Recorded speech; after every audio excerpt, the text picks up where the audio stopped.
लाठीचार्ज किया गया, उनको मारा गया और आज की तारीख तक 7 किसान मारे जा चुके हैं। जोक देता है, मर जाता है। अभी यहाँ पे किसान इकट्ठा हुआ है, वो जी मरेगा लेकिन वो अपने अधिकार नहीं है। ये आम जनता का भी मामला है, जिसको राशन की दुकान पे सही दामों पे अनाज पूंजी किसकी धन दौलत दिन दूनी रात चौगुनी बढ़ी? क्या देश के किसान और मजदूर की बढ़ी क्या? या फिर अंबानी और अडानी का चुका है कि सरकारी खरीद सुनिश्चित की जाएगी, लेकिन अभी तक नहीं करी गई है। ये वही मांगे जिनमें पहले कहा गया कि न्यूनतम मजदूरी बढ़ाई। हम मोदी जी के बेस्ट फ्रेंड हैं, हम फंड दे रहे हैं क्या?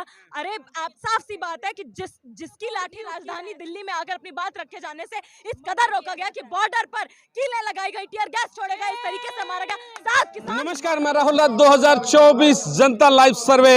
अगर आप भी हैं महंगाई और बेरोजगारी से परेशान तो हमारे चैनल से जुड़िए, चैनल को सब्सक्राइब करिए, लाइक करिए और कमेंट बॉक्स में जय हिंद जरूर लिखिए।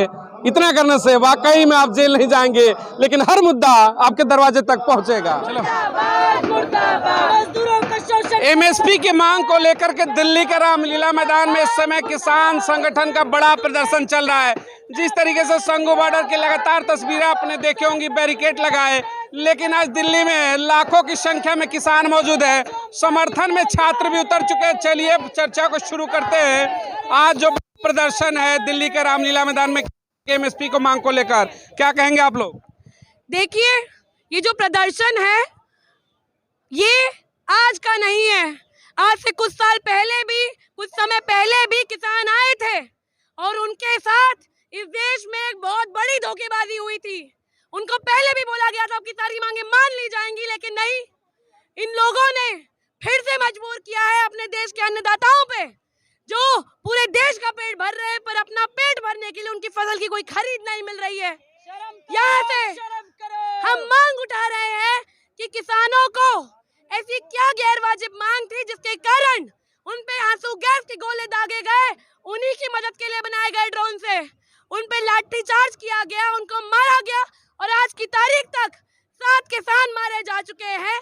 और इससे पहले लखीमपुर की अगर हम बात करें तो अभी भी जो किसानों को मारने वाले हैं वो खुले घूम रहे हैं।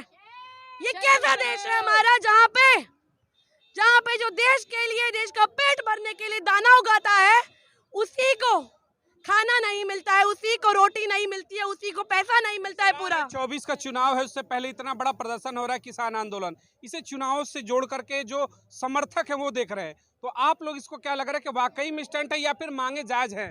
आपको मेरी बातों से लग रहा है ये स्टंट है? क्योंकि आजकल जो मीडिया वालों ने काम कर रखा है ना, कि कोई सही बोलता है उसको झूठा दिखाने का, उस पे गोदी मीडिया ने जो अलग अलग बातें चला देते हैं कि ये देखिए ये तो बस चुनावी हड़कंप मचाने के लिए। अरे ऐसा कुछ नहीं है। चुनाव तो 5 साल रहते हैं। सवाल यही उठता है कि 5 साल चुनाव है देश में, कहीं ना कहीं। जब पिछली बार किसान आंदोलन तो कौन से चुनाव थे देश में? ये बताइए, किसको सड़क पे रहना अच्छा लगता है अपने घरों से बाहर आके? मीडिया वालों को तो बैरिकेड पार करने से भी डर लगता है। यानी माहौल खराब किया जाता है। ये जानबूझ करके सरकार करती है। जब 2 साल 3 साल पहले जब किसान आए थे तब कौन से चुनाव थे? सरकार जानबूझ के इस तरीके से कर रही है। ना तो वो सरकार हमारे किसानों के समर्थक में है, ना तो किसी मजदूरों के समर्थन में। ऐसे ऐसे काले कानून लाए जा रहे हैं जिसका विरोध हम करने के लिए आज रामलीला मैदान में दिल्ली में इकट्ठा हुआ है और हम जब तक लड़ेंगे। कारपोरेट परस्त क्यों लगता है कि भाई ये क्या व्यापारियों के हितों में केवल काम? हमारी सरकारें जूता चाटने वाली है, उन कॉर्पोरेटों के पूंजीपतियों के जूता चाटती है, जिसकी उनको हाथ जोड़ती है। किसान कभी मजदूर के सामने नहीं आती है कि जब भी हमारे जो सरकार है ना तो मजदूरों से पूछती है कि उनको क्या पूरा अधिकार मिला है, ना तो किसानों से पूछती है कि उनको अनाज के लिए जो बीज खरीदना पड़ता है वो कितने दामों पे आता है। उनकी बीज की जब उगाई होती है तो उस फसलों का क्या होता है, उसमें किसान अपनी पूरी जिंदगी झोंक देता है, मर जाता है। अभी यहाँ पे किसान इकट्ठा हुआ है, वो जी मरेगा लेकिन वो अपने अधिकारों के लिए जिएगा। देखिए आप लोग तमाम स्टूडेंट पढ़े लिखे, सवाल ये उठता है, समर्थक हैं सरकारों का, भाई बोझ आ रहा, अगर हम एमएसपी देते, मैं आ रहा हूँ एक सवाल बस इनसे एमएसपी पे, तो क्या लग रहा है वाकई में बोझ बढ़ जाएगा अगर एमएसपी दे देगी? देखिए एक बात बताइए, इतने इतने करोड़ों रुपयों में जो सरकार नचवैया को बुला के नचा के उड़ा देती है धुआं की तरह, और किसानों के ऊपर आंसू गोला धुआं करते हैं, ये सरकार की चरित्र हम सभी समर्थक। देखिए, इस देश में कॉर्पोरेटों पे, जिन पे इतनी इतनी जमीनें हैं, इतना इतना पैसा है, कोई इतना टैक्स नहीं लगता है। यहाँ पे हम बोलते रहते हैं कि यहाँ पे किसान कोई जमीन नहीं मांग रहा कि किसान को सबकी जमीन दे दें, उनको लाख लाख रुपया दे दें। हम तो ये कह रहे हैं कि जिस जमीन पे मेहनत करके खून पसीना लगा के पूरा एक सीजन, एक पूरा मौसम बर्बाद करके लोग लोग खेती उगाते हैं उसका दाम तक नहीं देती है। यहाँ पे ये सिर्फ किसानों का मामला नहीं है, ये आम जनता का भी मामला है, जिसको राशन की दुकान पे सही दामों पे अनाज नहीं मिलता है। इससे पहले भी 3 कानून आए थे, जिसमें लगभग कालाबाजारी को कानूनी कर दिया गया था।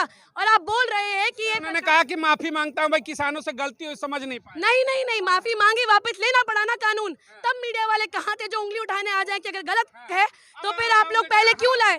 पहले ही देखिए जिस तरीके से बार बार बड़ा आंदोलन हुआ देश में, पे तमाम देखा कि किस तरीके से प्रदर्शन, एक शब्द आता है बार बार खालिस्तानी, कहते भाई जो समर्थन में वो खालिस्तानी, यानी जब मांग की मांग करेंगे तो इनको पर आरोप लगा दिए जाएंगे, इनको कभी किसान माना ही नहीं जाएगा। आखिर ऐसा क्यों होता है? देखिए, इस देश में जो भी इंसान दबा कुचला है, जिसके साथ शोषण हो रहा है और अपनी आवाज उठाने के लिए वो सरकार के सामने हिम्मत करता है और आ रहा है, वो सरकार की नजर में खालिस्तानी भी होगा, आतंकवादी भी होगा। लेकिन वहीं पर जिनके नाम सरकार जनता की जितनी संपत्ति है उनके सुपुर्द करे दे रही कॉर्पोरेटों के, वो आज सबसे बड़े देशभक्त नजर आ रहे हैं। आप देख लीजिए, आप कोविड के बाद से देखिए कि आपदा के समय में अवसर खोजकर किसकी पूंजी किसकी धन दौलत दिन दूनी रात चौगुनी बढ़ी?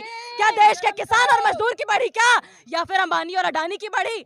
तो यहाँ पर जो बड़े बड़े अमीर हैं वो दुनिया के सबसे अमीर लोगों की फहरिस्त में आ गए, सबसे अमीर आदमी बन गए। लेकिन यहाँ पर ये कोई नई मांगे नहीं उठा रहे हैं किसान मजदूर, ये वही मांगे जिनके वादे पहले किए जा चुके हैं, जिनके लिए पहले ही कहा जा चुका है कि सरकारी खरीद सुनिश्चित की जाएगी, लेकिन अभी तक नहीं करी गई है। ये वही मांगे जिनमें पहले कहा गया कि न्यूनतम मजदूरी बढ़ाई जाएगी, दी जाएगी, लेकिन अभी तक नहीं दी गई है। ये वो मांगे हैं जहां पर आपदा के समय में सबसे दबे कुचले हिस्से के काम के घंटे 8 से बढ़ाकर 12 और 14 कर दिए गए, और वो 4 काले लेबर कोड जो अभी तक हायर और फायर, कभी भी नौकरी पर रखो, कभी भी निकाल दो, ठेके पर रखो। और किसको ठेके पर रखो?